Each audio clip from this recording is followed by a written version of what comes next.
ভালো জিনিসটা আল্লাহ রাস্তায় দান করতে হবে, ভালোটা। আমরা অনেকে যেটা করি, সবচেয়ে খারাপটা দান করি। ফর এন এক্সাম্পল, আমের বাগান আছে আপনার, তো আপনি ভাবলেন যে কিছু গরিবদেরকে দান করবেন। তো যেটা করে আমাদের দেশে সবচেয়ে পচা যেগুলো, ওইটার একটা বস্তা করে। ওইটা কেন? ওইটা দান করবে উনি। এরপর ধরেন রিক্সা থেকে নামছেন, হঠাৎ একজন ভিক্ষুক ফরিয়া দিয়ে এসে হাত পাতলো।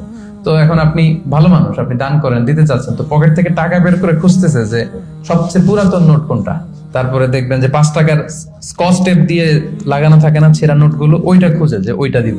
তো এইটা যদি করেন, এটা আপনি ভুল করছেন, কারণ এই দানটা বেসিক্যালি আপনি আল্লাহ তাআলাকেই করছেন। কিয়ামতের দিন আল্লাহ বলবে, আমার তুমি খাবার দিলা না, আমাকে পোশাক দিলা না, আমাকে সাহায্য করলা না।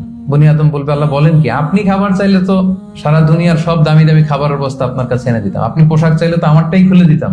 আল্লাহ বলতেন, ওই যে অসহায়, পীড়িত, দুস্থ, সুবিধা বঞ্চিত মানুষগুলোকে খাওয়ালে আমাকে খাওয়ানো হতো, তাদেরকে পড়ালে আমাকে পড়ানো হতো। তো এই যে আপনি ছিঁড়া নোটটা যে গরিবের হাতে দিলেন, আসলে ওইটা আল্লাহরে দিয়েছেন আপনি, এটা কখনোই করবেন না। আল্লাহ তাআলা বলছেন, ওয়ালা তায়াম্মামুল খাবিসা মিনহু তুনফিকুন, খারাপটা আল্লাহরে দিও না, আল্লাহর রাস্তায় ভালোটা দিবে। সবচেয়ে ভালোটা যদি আপনি আল্লাহর রাস্তায় দিতে না পারেন, তাহলে আপনি তো ইমানদারি হতে পারলেন না। তাই আমরা ভালোটা দিব খুঁজে খুঁজে। আপনি আম বাগানের মালিক, আপনি সবচেয়ে টসটসে পাকা এক বস্তা আম আপনি কালেক্ট করবেন, যে এটা আপনি দান করবেন। ধরেন যে 10 টাকার কচকচে নোট নিয়ে আপনি সবসময় ঘুরলেন এবং এটা প্ল্যান করলেন যে যখন দিব, এই চকচকে 5 টাকার নোটটা দিব, কারণ আল্লাহ বলেছেন সবচেয়ে ভালোটা আমার রাস্তায় দাও। তো এই অভ্যেসটাকে আমরা একটু করতে পারবো ইনশাআল্লাহ।